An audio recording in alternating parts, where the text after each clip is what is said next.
What's up, everyone? Welcome to this day in Philly sports history for July 7th, 2024. I'm your host, Jim Montgomery. Welcome to a Sunday edition of the podcast. Another steamy day in the area. Yesterday was just brutal. It's hot and humid everywhere, even down in Atlanta. Tough one for the Phillies yesterday, 5-1. They lost. And I know some people were concerned about Ranger because it's his second straight non-quality start, so to speak. But I don't know how much he struggled yesterday, or it was more just the Braves hitters really just made some good swings. Like, it started with the Ozuna home run, and that was a great pitch. And all of a sudden you're in a 3-0 hole. Great pitch. He went down low and got it, and the ball was just carrying. Even on the first hit, that the ground rule double, that thing just kept carrying and carrying.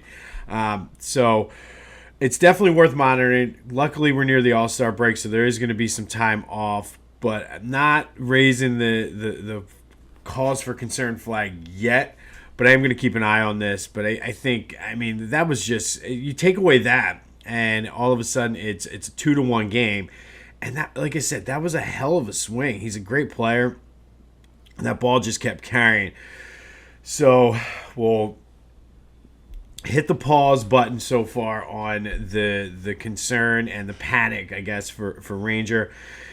And the offense didn't really contribute much. So it's hard to really, he probably was pushing and felt like he had to do more because the offense went 1 for 5 with runners in scoring position again. Could only muster up one run. I think they said something crazy on the broadcast. It was only the 25th time all year that the Phillies have been held to 4 runs or less, or 3 runs or less, something crazy.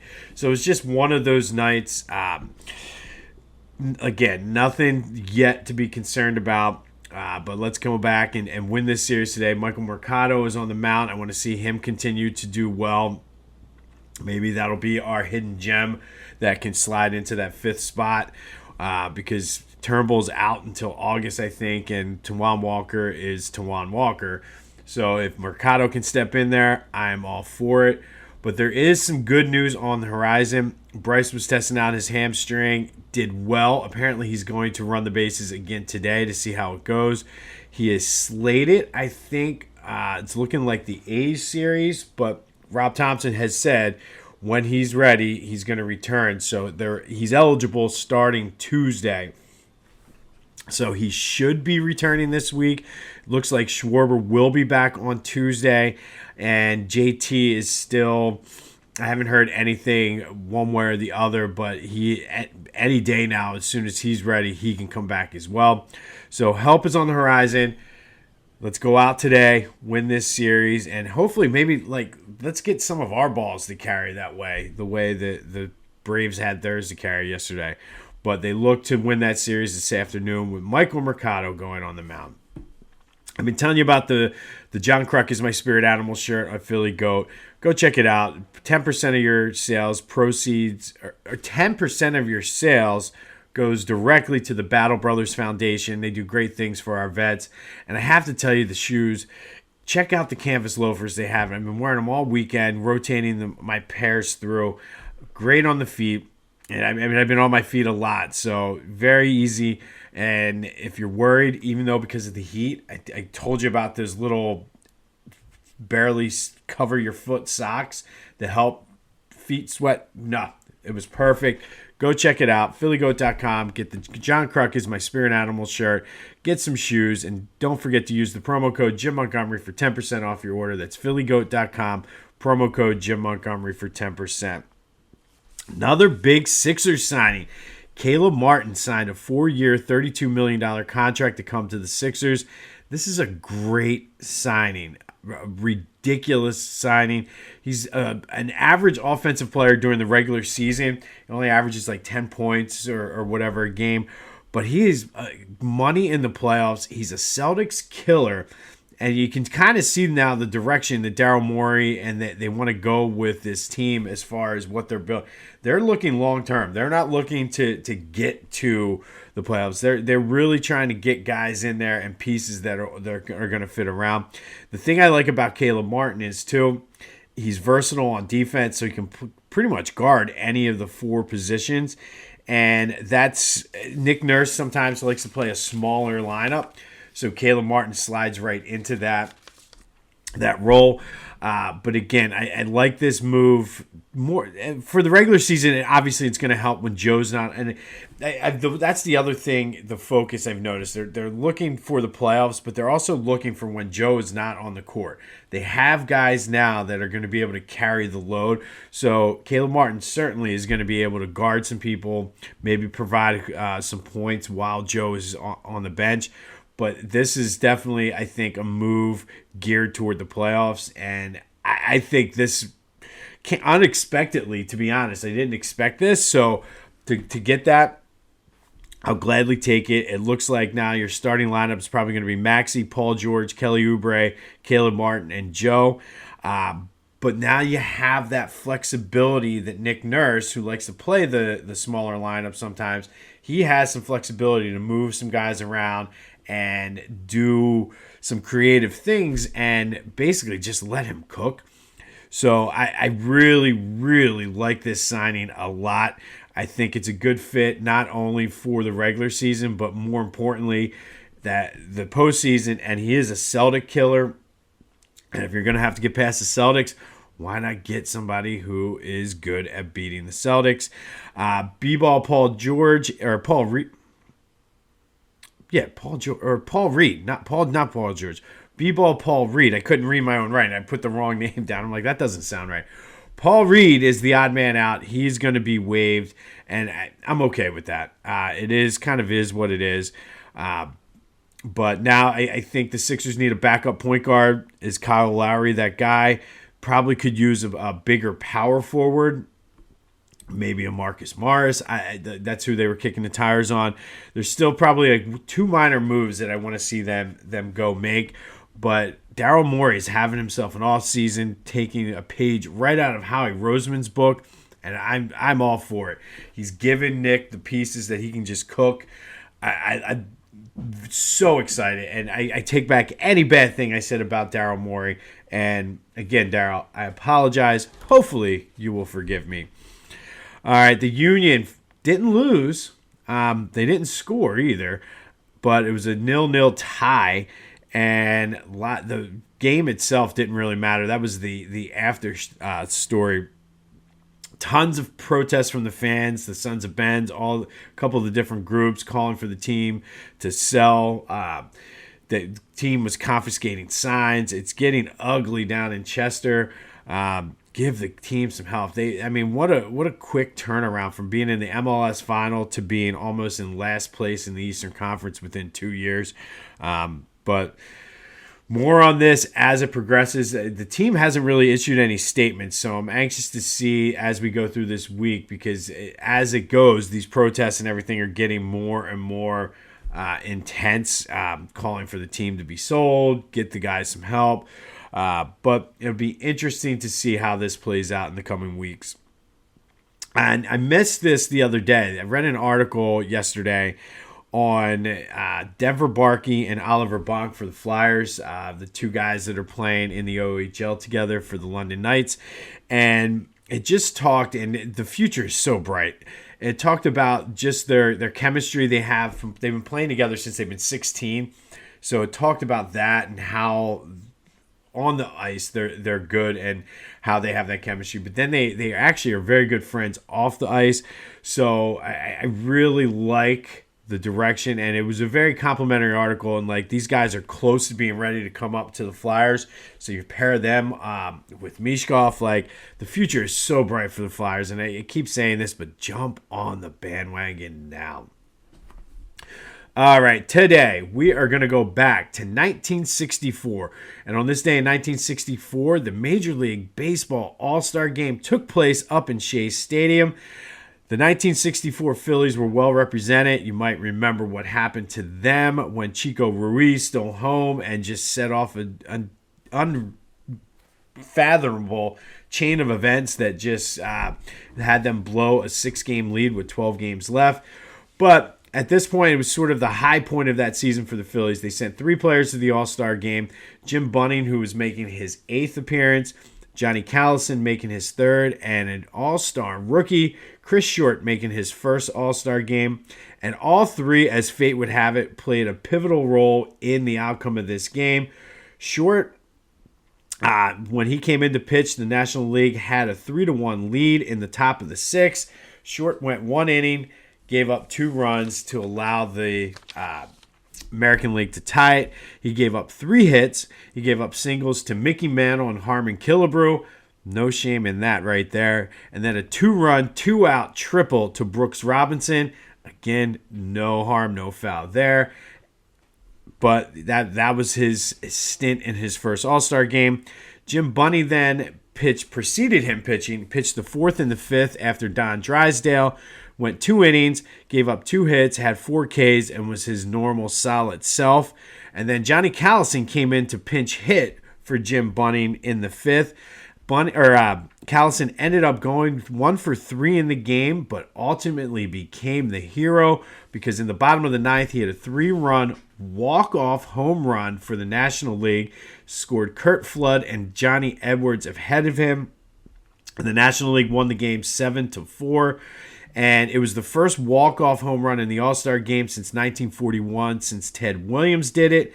And it also was the last time it's happened. Believe it or not, there's been no walk-offs in the All-Star game since. There's been a lot of big hits, a lot of excitement and drama, but no walk-offs since Johnny Callison hit the game-winning walk-off 3-run shot in the bottom of the 9th in 1964. Obviously, he won the MVP for his heroics. And like I said, this was probably the high watermark for the 64 Phillies as it just, I mean, they remained in first place till September, but then it just exploded on them. But on this day in 1964, Johnny Callison hit the walk-off 3-run homer in the All-Star game to win it for the National League 7-4 in a game where Jim Bunning and Chris Short also represented the Phillies well. And a little extra nugget, I guess you could say, for this one. The leadoff hitter for the American League that day was one Jim Fergozzi, who played shortstop for the American League. He went 1 for 4 with an RBI himself. So a little bonus all-star trivia for you. All right, let's get into the Ultimate Philly Sports Nickname Tournament, and let's recap yesterday's matchups. And both of our winners won by the same identical margin. In the cheesesteak region, it was the Legion of Doom beating Pat the Bat with 67% of the vote. And in the Ben Franklin region, it was the Big Piece knocking off Bruiser Flint with 67% of the vote. Lots of feedback on Pat the Bat. Nobody really I didn't know it. I know a lot of people that reached out to me didn't know that Pat the Bat had nothing to do with baseball. It was because he was nocturnal. So who knew? But it's the Legion of Doom and the Big Piece moving on in the tournament. First round should be wrapping up on Tuesday, I think, is when we'll wrap up. And then Wednesday we will start the second round. But today we have 2 more matchups. The first one out of the Balboa region, we have the number 5 seed Weapon X taking on the number 12 seed Iggles. And let's start with Weapon X. I mean, not much needed to be said here. Brian Dawkins is one of the GOATs in Philly sports history. He's one of the GOATs in NFL history. He was a second-round pick of the Eagles in 1996. Spent 13 years in Philly before signing with the Denver Broncos. In Philly, though, he was a 4-time All-Pro, 7-time Pro Bowler. He was on the NFL All-2000s team. He's in the Eagles Hall of Fame. He's in the Pro Football Hall of Fame. His number 20 is retired by the Eagles. He was on the Eagles 75th anniversary team. He had that amazing game against the Texans. I think he was the only one to ever do this, where he had a fumble recovery, an interception, a sack, and scored a touchdown on a fake punt. Again, not much. He was the leader, the vocal heart and soul, whatever you want to call it, of that Eagles defense back then. And the origin of his nickname, pretty straightforward. Wolverine from the X-Men. His code name was Weapon X due to his relentless aggression.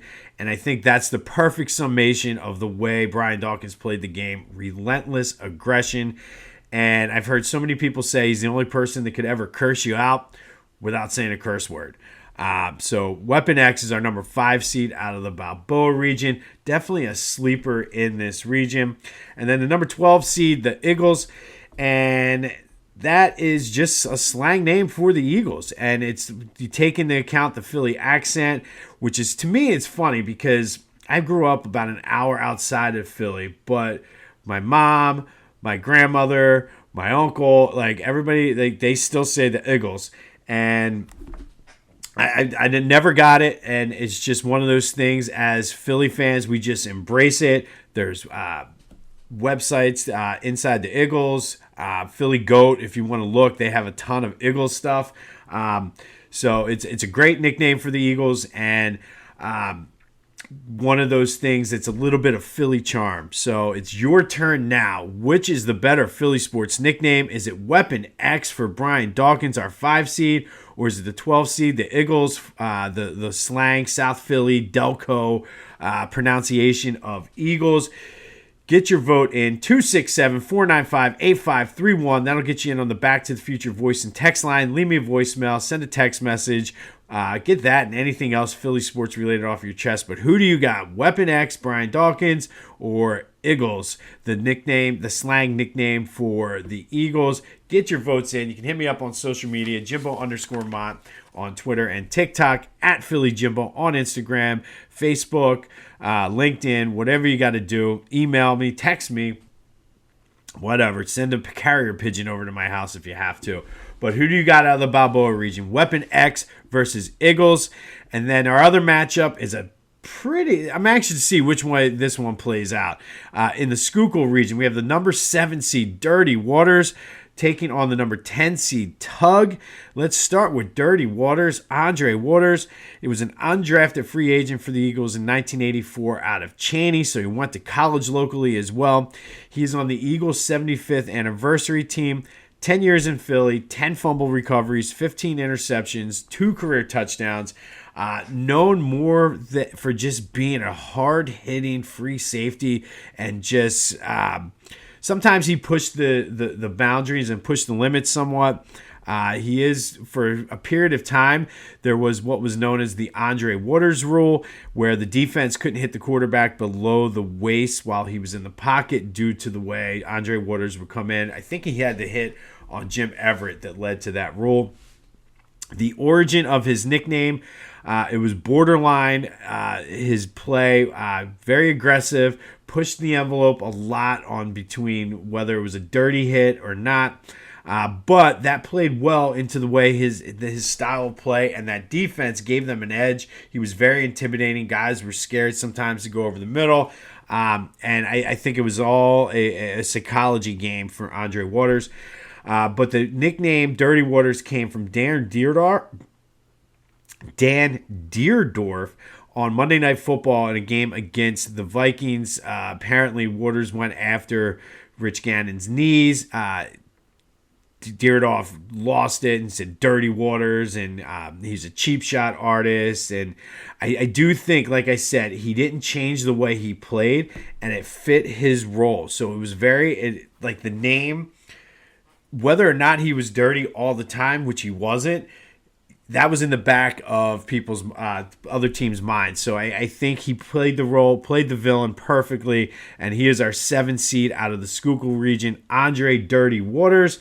And then the number 10 seed is a fan favorite, Frank McGraw Jr., also known as Tug. He was traded to the Phillies by the Mutts in 1974. Spent 10 years in Philly, 94 saves with a 49-37 record, a 3.10 ERA. The hero of the 1980 World Series. Maybe not the hero, but the everlasting image is of Tug jumping up and Mike Schmidt coming in and everything. Coined the phrase "you gotta believe" when he was with the Mets. Brought it over to Philly, and a lot of Philly fans still will say "you gotta believe." Interesting origin to this nickname, though. He was nicknamed Tugger by his mom because he was an aggressive breastfeeder. And the name just stuck. He preferred Tug and even asked his kindergarten teacher to call him Tug. So this became more of a lifelong nickname for him, all because his mom said he was an aggressive breastfeeder. But again, now it is your turn. Who wins out of the Schuylkill region? Dirty Waters or Tug? And then out of the Balboa, we have Weapon X and Iggles. So get your votes in. Let me know what you think. 267-495-8531. That'll get you in on the Back to the Future tech voice and text line. Get that and anything else Philly sports related. Still, some people have some parties today. Spread the word about the podcast. Subscribe to the YouTube channel. Let's get those subscriber numbers up. Jimbo_Mont. But today we have two great matchups. First, out of the Balboa region, number 5 seed Weapon X taking on the number 12 seed Iggles. And then out of the Schuylkill region, the number 7 seed Dirty Waters is taking on the number 10 seed Tug. Who do you got? What is the better Philly sports nickname? Get those votes in. On this day in 1964, Johnny Callison won the MVP of the All-Star game when he hit the game-winning walk-off 3-run homer in the bottom of the ninth to win it for the National League. Let me know your thoughts on Caleb Martin. I am a huge fan of this move. I think they're going all in, and I really do think because I know a lot of you out there were just like me. I think we owe Daryl Morey an apology because he's really, and again, could all blow up in the face. That's perfectly fine. He's making the right moves, pushing the right buttons, and I, for one, will lead the charge. Daryl, I'm sorry. I was too hard on you. So let's keep it rolling. Give me a backup point guard, maybe another big power forward off the bench, and I will be happy. Let's get this season started. Be safe out there. It's going to be hot. I think the humidity is supposed to go down, but make sure you're drinking plenty of water. Enjoy your day. Spread the word about the podcast and subscribe to the YouTube channel. Get your votes in for the nickname tournament. But more importantly, go have yourselves a Sunday. This has been This Day in Philly Sports History for July 7th, 2024. I'm Jim Montgomery, and until next time, I'll see you when I see you.